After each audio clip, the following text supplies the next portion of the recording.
All right, guys, episode 19 of the WRPF podcast. I'm your host, Alex Uslar, and this week I got my boy Danny Grigsby on here. We were already just chatting it up, talking about so many things before we hit record. I'm like, dude, we got to stop. Yeah, Going on we this. got to save the content for this. Me and my boy can just go at it. You guys, I'm pretty sure you guys listening know who Dan Grigsby is. All right. He is the holder of the heaviest deadlift done in a powerlifting competition of all freaking time, done last year at the American Pro, looking to beat it. He's got big plans for the American Pro 2 coming up. He is active duty Marine. So this guy is not just sitting at home all day, chilling, and then going and hitting the gym. This guy's living that crazy lifestyle. I'm super excited to dive in, hear your story, Danny, and just talk shop, man. So thanks for hopping on. Appreciate you having me on, Merle. I'm excited. Yeah, man. So we got a lot of things to talk about with present day powerlifting, current goals, things going on, the American Pro. But I want to take a couple steps back. I want to hear your story. I want to hear your background. What were you doing before powerlifting? With all my guests, I always have their open powerlifting history opened up, and we'll segue into that. Your first competition, 2013. So you've been doing this for 10 years. So what led you ultimately to finding powerlifting? Yeah, so growing up, I mean, I did various sports. I did football, basketball, track and field, and baseball, all like 5 to 7 years apiece. So I did various sports growing up. I started lifting, say, 13 years old. Yeah, I was like in seventh grade. So I started off just lifting for sports, and obviously, kind of fascinated me. And my dad, he got me a little weight set, and it was just like this tiny ass bar with maybe 100 pounds of plates. And I remember after school, all I used to do was bicep curls and forearm curls after school. Like my first 2 years, that's all I did for lifting was It's just paid work my off, arms. bro, because you got jacked Yeah, SR. So it worked. yeah, yeah. No, gotta respect the forearm.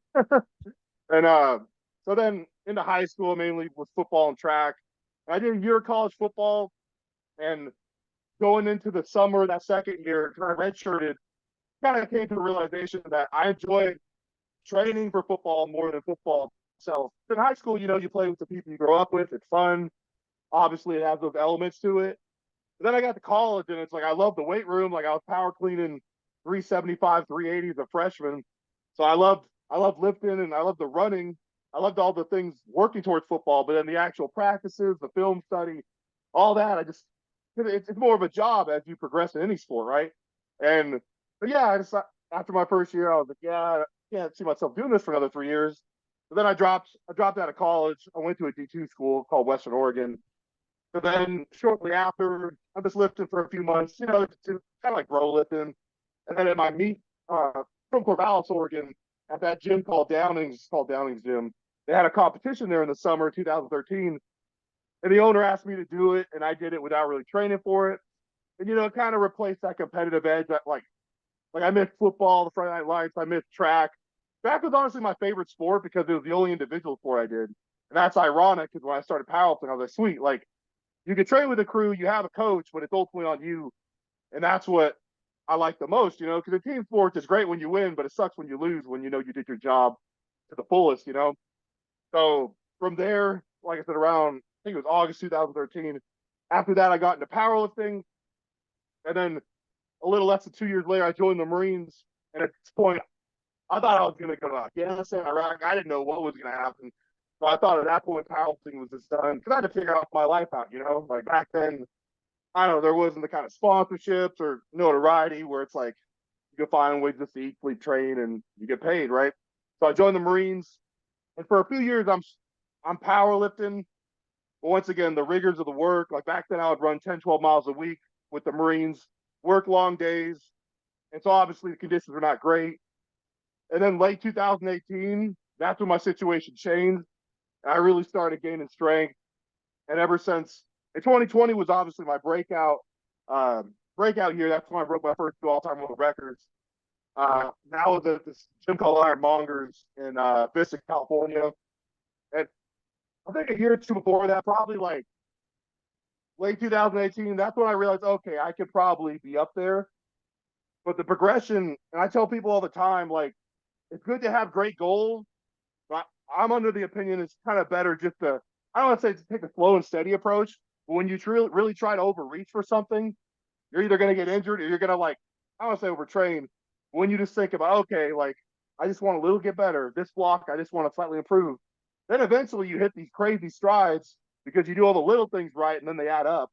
But if it's like I want to put 100 pounds on my squat in less than 6 months, well, even if you do that, where are you going to go from there? Because you're going to run yourself into the ground, and even if you somehow get to an 800-pound squat, 800-pound squat from a 700-pound squat, then it's going to take you forever to build momentum again. So I've always had this mindset of like every meet I want to get better, but I always try to leave some in the tank, try to have something to build off of.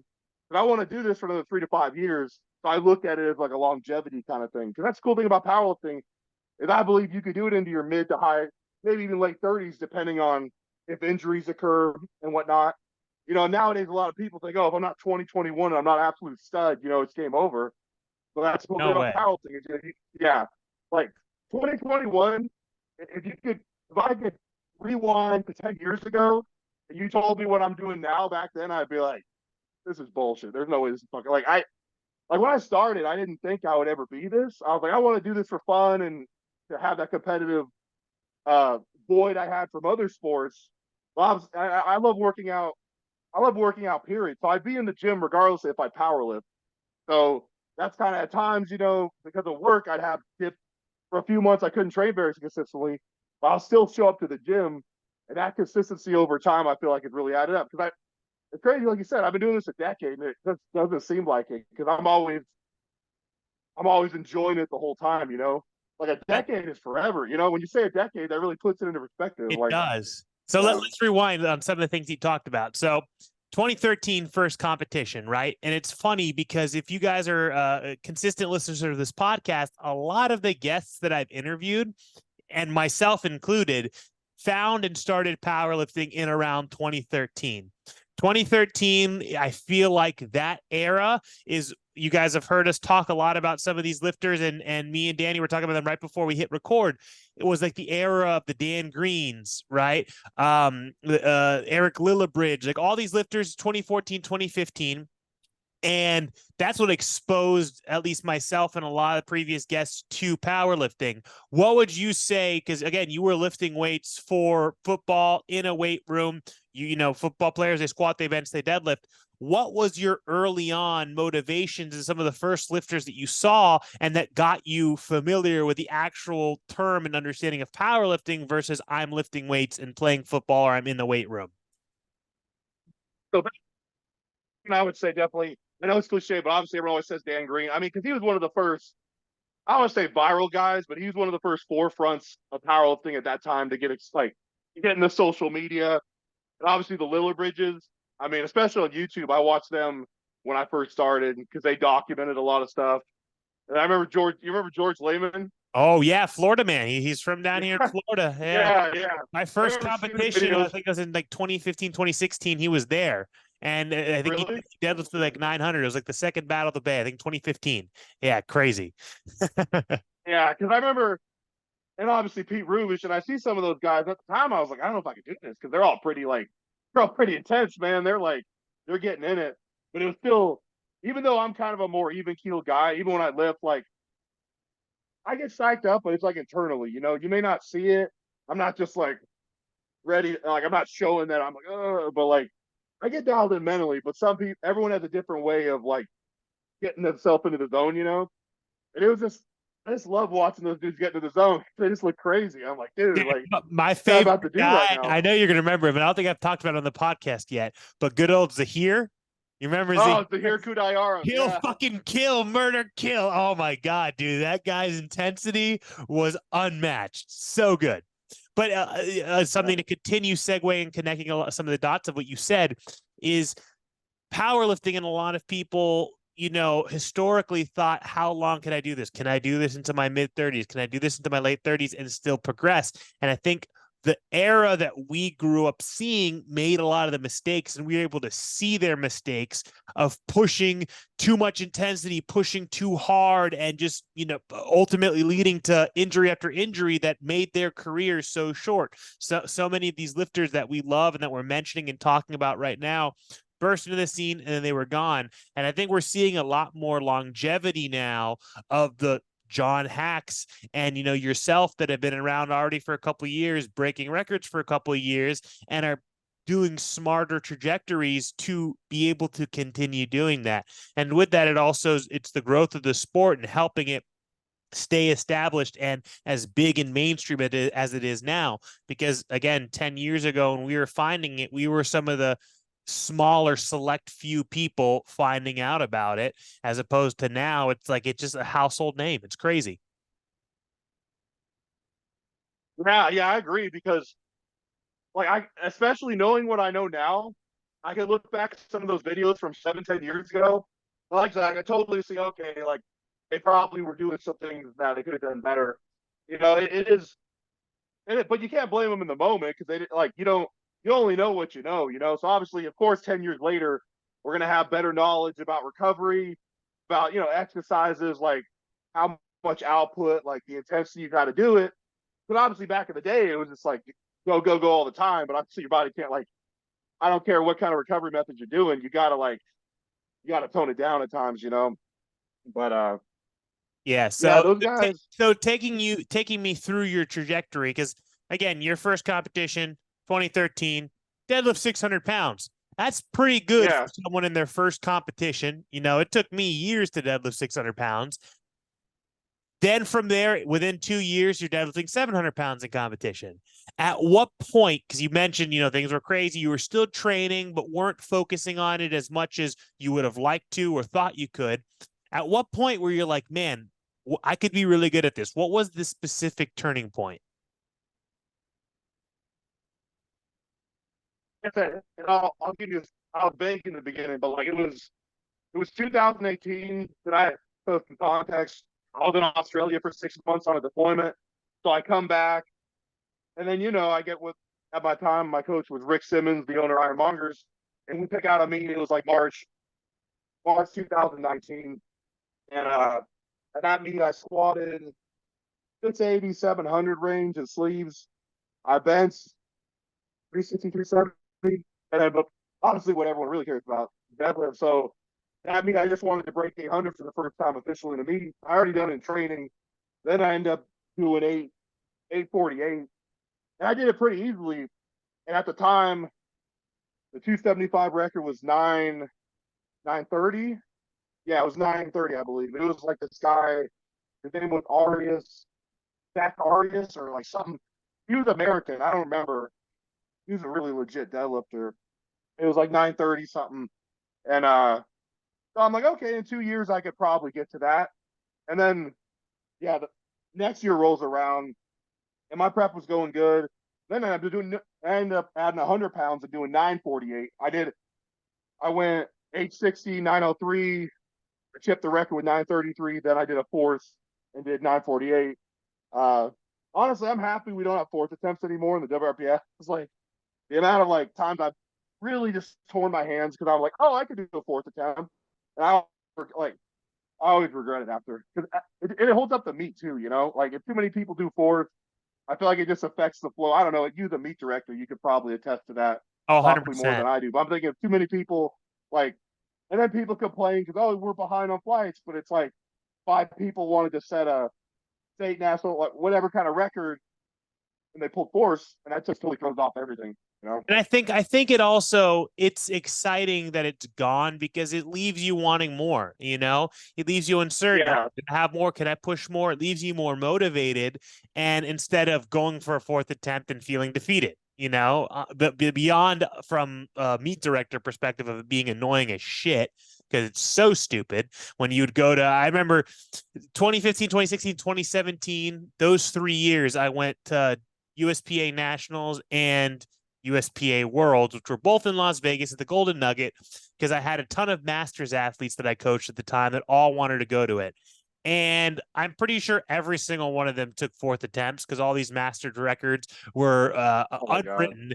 And I tell you what, those meets, because it was all like the Masters and the people just wanting the special placards, ran longer than any meets I'd ever been to in my life. So the hell with that. Goodbye. But so very impressive. So 2020, that was the first time you went, you set that goal a year before, and you're like, okay, a couple years, Yeah, towards it, and next thing you know, you hit it within 1 year. Yeah, I guess that's what I kind of mean by the goal setting is, like I said, I said, oh, 2.5 years, I'll probably be near that. But I focus on all the little things, like I said, just in terms of consistency, my diet, sleep, all these things. And then I don't say miraculously, but obviously I went my progress accelerated, but it's kind of instead of just I know this a lot with people. Let's say you're deadlifting 770, the difference between 795 and 800, like 800, like there's a science behind numbers, like numerical 100, 200, 300, 400, and so on. Like, so I've learned not to obsess over exact numbers. Because, like I said, then you might overshoot or you might just run yourself to the ground because, like, oh, I really want this number in this specific amount of time. Whereas if I just tell myself it'll happen, I don't want to say it'll happen when it happens, but I give myself goals and I kind of structure it. But I don't have a strict timetable, and I always just amaze myself because, like I said, just training goes and ebbs and flows, and eventually you hit your stride. But it's not going to be like this. Like I said, you're going to have some curbs in the road and stuff. Yeah, because that happened. And I was like, damn, okay, I'm at 948. Maybe once again, maybe 1,000 in 2-3 years time. You know, like that's just always been my mindset. And I was like, maybe I could total because I did 2,100 that meet because I squatted 730 something, bench 390, 400. God, I don't remember. I should remember. And obviously 948. Yeah, 424. That's right. Yeah, because I broke 400 for the first time that meet. Yeah, so, and then after that meet, so I come to the East Coast because I was in Camp Pendleton. I was on Southern California for 4 years. And once 2020 hits, I can transfer to the East Coast in Washington, D.C. And I took a year off powerlifting because of my school. Well, it was like 10 months. Because I'm a world famous body bear right now, the funeral casket team for the Marine Corps. So we perform funerals at Arlington National Cemetery for Marines and their family members. So that school was very grueling. A lot of pull-ups, running, a lot of bicep curls. We do plate carries, farmers walks with plate carries, 45s. But during that time, I couldn't deadlift, and I did minimal squatting. I was still benching heavy because that's the one thing I could do. And once again, and I graduated in April 2021. A few weeks later, the Showdown sent me an invite. I'm like, God, like, it sucks. Like, I want to do a big time meet, but like, I haven't powerlifted for a year. And I was like, and Casey's my coach, so I was like, fuck it, I'm just gonna do this. I didn't even expect a PR. I was like, I just want to go to a big time meet and see the environment. You know, if I take it all in, this is where I want to be in a few years. So I had no expectations. And then from April to it was in July or August. September. I think it was in July. September. Oh, it was in September. That's right. Yeah. So at that meet, I ended up squatting. I only chipped my total by like 5 pounds, but I added 30 pounds. I did 970 that meet. And that's still probably the craziest thing I've ever done. And I went from not deadlifting for a whole year. Like, I swear to God, I deadlifted 1 or 2 times, just very lightweight. The school was so demanding, my back and knees were killing me, so I couldn't deadlift even if I wanted to. And to go from ground zero to hitting a PR in 4 months, like, obviously the things I've done since I'm proud of, and obviously a lot goes into it. That's one of those things I'll look back on and be like, damn, I actually did that. Like, I didn't even think I was going to pull over 900. I'm like, I don't deadlift for a year. How am I going to, like, you got to build on yourself to, like, see some kind of improvement. And I kind of pulled that out of nowhere. I remember seeing that kind of saga unfold on social media because obviously when you first broke that all-time world record, you started getting some recognition from that, getting reposted on some of these pages. People see your stuff and then you kind of disappear, right, for a while. No one sees your stuff anymore. And then I remember you come back. I feel like when you came back, did you have a shaved head already at this point? Yeah, that's when I came back with the shape. Right, because when you first broke it, you had a full head of hair, right? Yeah. And come back, and I'm like, well, wait, I remember seeing this guy. I remember seeing his pull.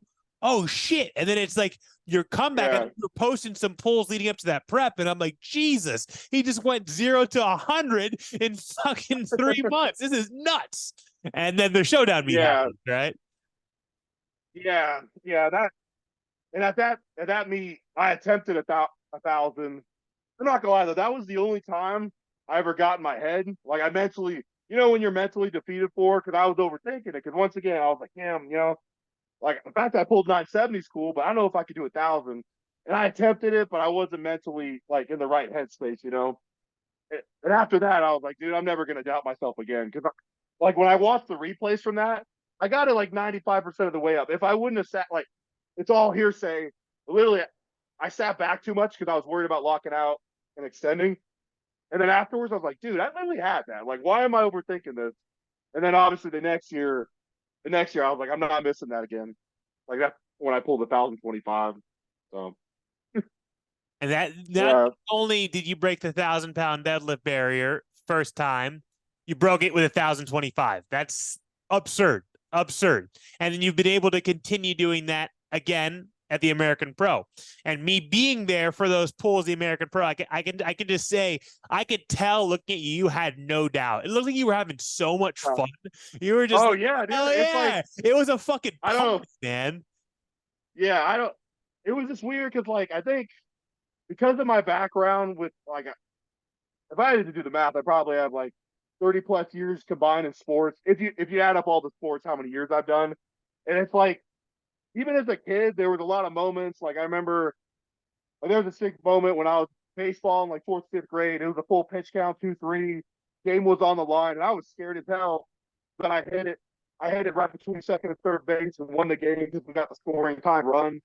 And the track, it was like districts. Like I was seeded fifth going into districts. Then I won it. Came out of nowhere. Once again, came out of nowhere. And just same with football. Like my senior year, it's either my junior senior year. Like I literally scored a touchdown in the first play. Like 50% of the games because it's like my fight or flight. I feed off that adrenaline. I feed off the environment. And it's almost like I intuitively figured out how to channel it, you know. And I really do believe like, and it's more so a thing with deadlift, but like if you truly know how to control, the problem is if you let the adrenaline get to you too fast, it starts zapping you of energy, right? Like when you get too anxious and then you kind of feel this like tap in your energy. But yeah, it's like I've never performed in front of a crowd like that. And it just got me so hyped because I'm like, dude, like, and think about where powerlifting was 10, 15 years ago. It used to be in high school gymnasiums and all that stuff. And now they're literally renting out a facility, like a literal arena to lift in. So I was just taking it all in that whole day. And I was like, dude, this is what powerlifting, this is what it's becoming. And that's really awesome, you know? And it's cool to Yeah. be involved in one of the best at the best time ever, right? It's fucking Yeah. badass seeing what it's grown into and us being able to watch the evolution at over 10 years. I've talked about this with so many of my guests. I never foresaw it coming to what it is today, or being as big as it is today and having as many people in it as we do. So it's very, very cool to be a part of it. Something that I'm curious about. So we kind of went through that history. Obviously, we know, which we'll get into in a second. Now you're training for the American Pro too, right? We'll get into goals and such like that. But what has your training historically looked like over the last couple of years? You know, through doing your grueling training of what you're doing, but even when you're working and things are less intense with the Marines and you're training normally, what does a typical training block, how do you peak, and ultimately you've been able to stay healthy like we were talking about, longevity is very important to you. Yeah. So this is the one thing I'm kind of excited about because this will change once I leave the Marines. But historically, it's like we have fitness tests in the summer and in the winter. We have two different types of fitness tests. So normally, after a meet for like 8 to 10 weeks, I'm kind of just really like I'm lifting, but I have to prepare for these tests. Like one of them is a full set of pull-ups, max to failure, a 3 mile run, and a timed crunch test. And the other is called a CFT, a combat fitness test. Basically, similar things, similar kind of events. But when I'm preparing for those, I can't I can't lift like I want to, even in the off season. So I'll take like periods of 8 to 10 weeks off from still squat, benching, and deadlifting, but I'm doing a lot less. I find ways to challenge myself. So like in the off season, I did SSB, which is paid dividends more than I thought it would. So I'm going to do SSB again next off season because I'm very leg dominant. And I'm not saying I have a weak posterior chain, but SSB forces you, it strengthens your upper back and it forces you to use your posterior, like really strengthen this. Because when I squat, just like when I deadlift, I always want to try to be as upright as possible when I squat to cater towards my strengths. And when you figure out things that don't cater towards your strength, like I said, with me, it's SSB, uh, high bar in the past. Problem is now like what's it called? The back. I do too high on my neck. So now it just hurts hurts the disc of my neck. So I just find different exercises in the off season to challenge myself where I don't have to lift as much, but it's still just as. I mean, you can say the same with bands, right? You know, if you do banded deadlifts, however much tension, you can still get a benefit out of that without having to do the full weight. Like instead of doing 500, you do 350 with bands. You know, get the benefit at the top without taxing you as much. So in the off season, that's kind of how I go about it. Especially because I've been in the Marines 8 years. The last few years, I haven't had to run as much, thankfully, since I've been on the funeral team. Uh, especially when I was running 10 plus miles a week. There's a lot of, it was crazy back then. I did linear periodization technically, but I was almost doing like an RPE kind of thing because more often than not, I'd show up to the gym already working a 14, 16-hour day, ran like 4 miles at 4 a.m. in the morning, and it's like 8 at night. And I'm just like, man, I'm not squatting today. But then I just like roll a fly and see what I could do. Because in my mind, I was like, man, like if I push myself and get hurt, that's not going to help anybody. It's not going to help me at all, you know. Even if I was projected to do something, so I've learned to be very intuitive with my body. I had no choice because I was in like a physically demanding kind of job. Um, I think a lot of people could take something away from that. I just started coaching, and that's kind of something I'm trying to instill. Is like, it's okay if certain days got to modify it, right? But I'd rather you modify it and like keep the momentum going.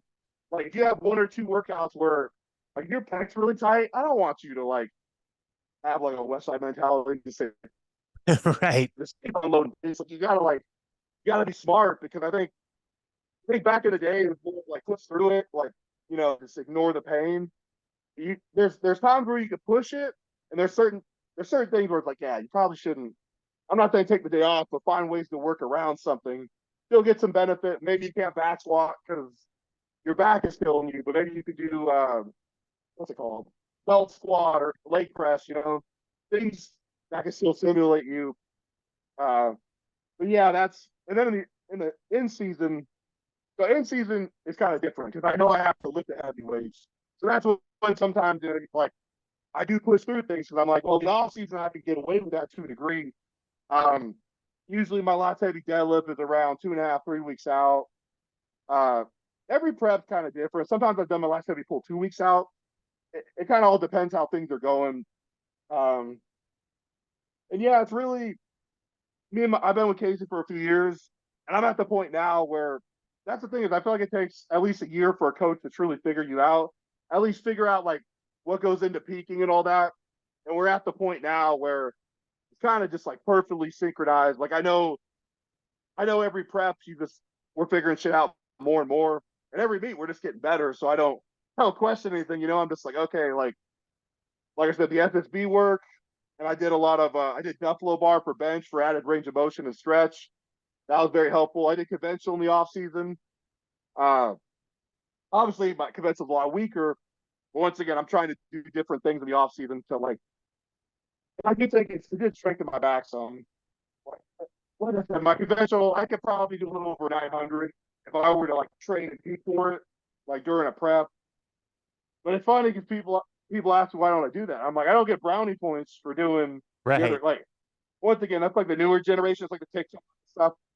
Like a lot of times people ask me, dude, like 900 conventional will be more impressive. Like it's not like you know, like it's not like on open powerlifting they have like a Sumo or monitor that tells you conventional. high high, high bar, low bar, close grip, wide grip. Like yeah, God, they don't, because that would just make that yeah, website a complete shit show. For real, man. So leading up to the American Pro, you also mentioned your time with the Marine Corps is almost done. How will things differ? And then going beyond that. yeah. So when I get out, I'm gonna do online coaching, and I might go back and I don't even know if my credits will still count, but get a degree because since I'm gonna have the GI Bill and all these resources, I might as well use it. You know, it's free. Like no reason not to. Um, you mean like my training? How it's gonna Yes. differ? Yeah. Yeah, like I said, the off season I feel like it'll be more productive because not having to worry about running, not having to worry about there's a lot of it's kind of hard to explain because like military, it's just go go go. There's a lot of like impromptu things that happen. A lot of days, it's like fuck, I haven't eaten a lot, because something came up and I had to just I've leave. not Like, to interrupt, but I've coached multiple athletes who are deployed or who active duty, and it is so hectic. That's why some people out there, and I don't even fully understand it. I just know it from my communications and having to adjust and modify for clients.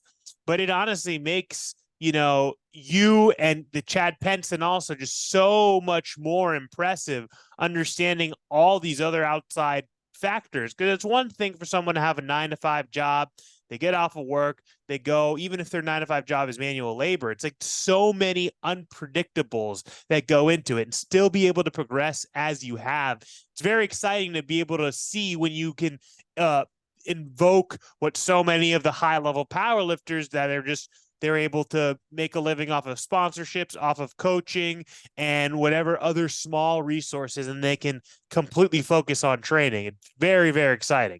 And with that, it makes me curious because yeah, yeah. you've gone back and forth between 242, 275.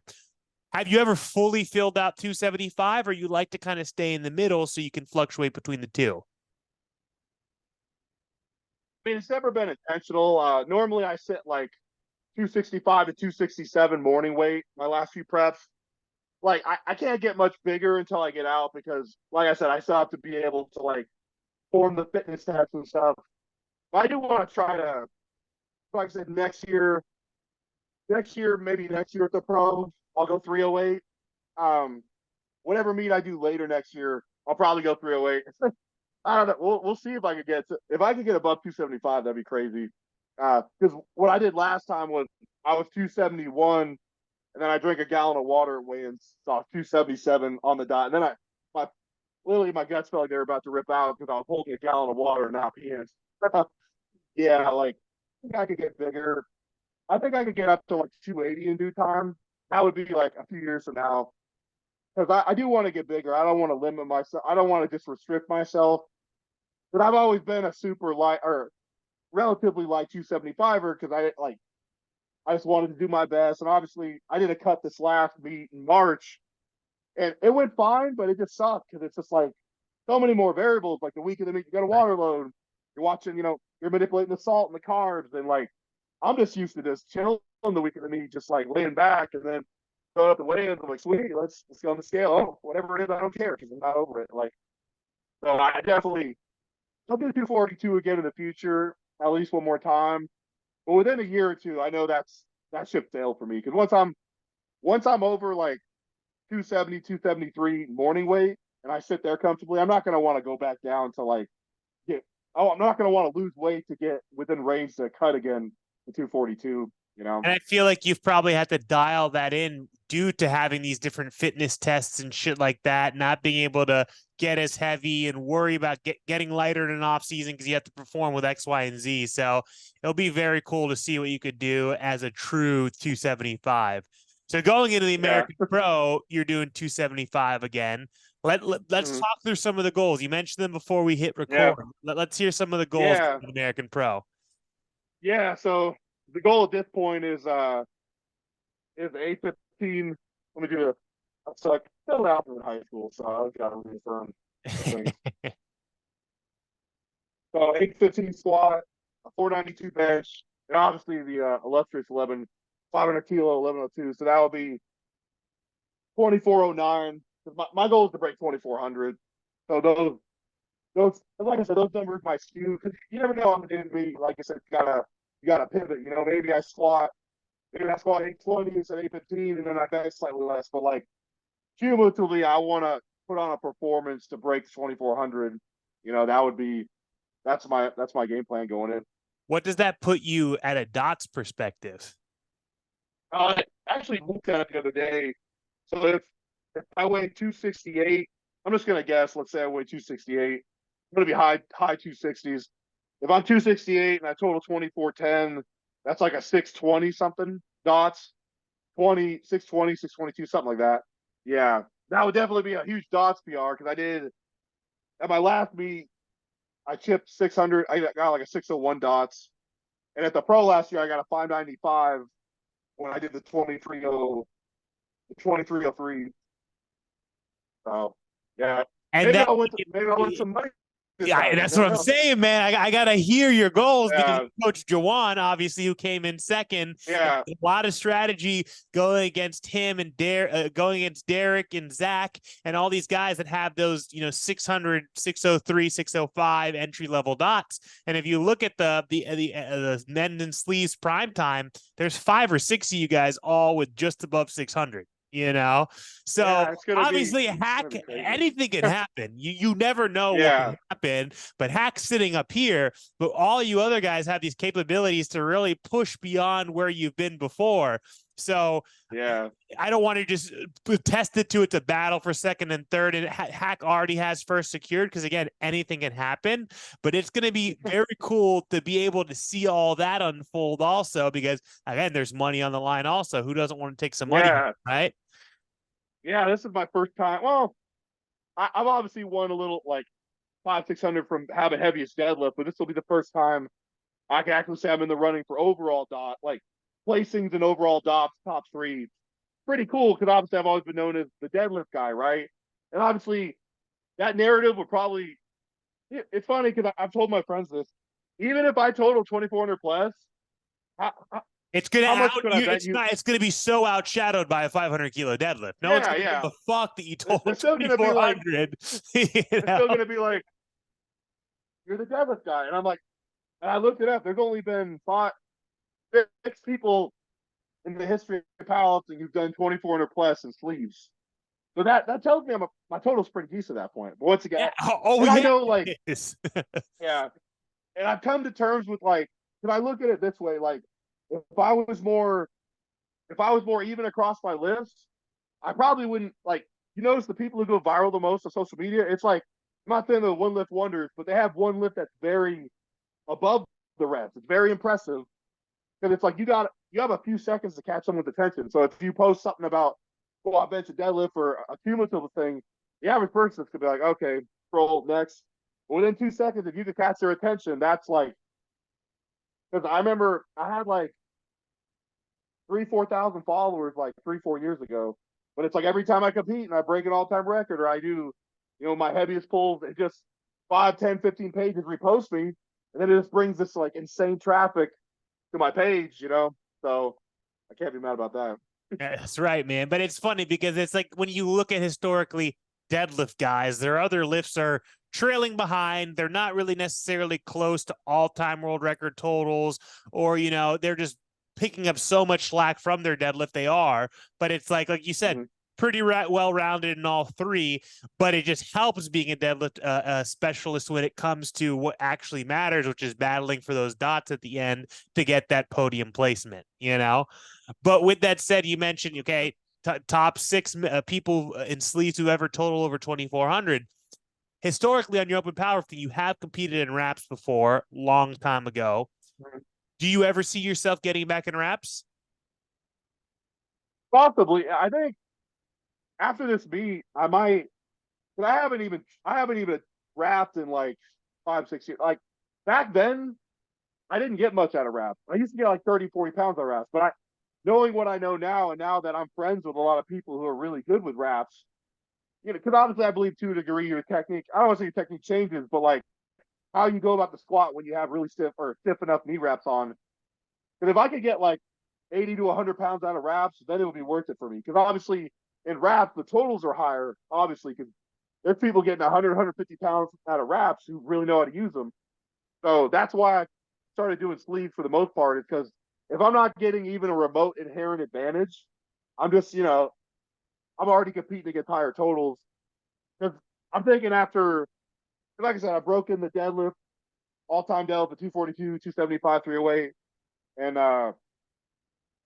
the total it's going to be between me and Zach Myers. And dude, Zach is looking insane this prep. Like he is just like the juggernaut. He's a juggernaut that no one ever notices, man. Like when I'll train with him sometimes at Exile, and you just witness it in person.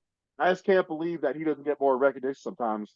That he's like squatting upwards of 900, can bench. I think he'll bench 650 in the next year or so. And then now his deadlift's coming up. He's going to be mid to high eights on deadlift. So but I do think in wraps, because then it could be another total I could go after in the future at 275 or 308. I just need to figure out how to utilize them. Couldn't be too hard now. And it's a long game, man. It's like you got so much time. You're healthy. You have, you know, a whole Yeah. career ahead of you in powerlifting, and it's definitely very exciting to see. And it's very cool. Like Zach Myers is your direct competition for the American Pro. But even before we hit record, talked about training with him, and you know, you guys being buddies. And he's actually one of the next guests that we have lined up for the Oh, WRPF that's podcast. awesome. So it'll be cool to hear Yeah, I'll his goals definitely. also, and Yeah. see both of No, Jawan's he's doing that competition. one. Yeah, because Zach's also gonna get a 600. Like I said, yeah, he would still get like.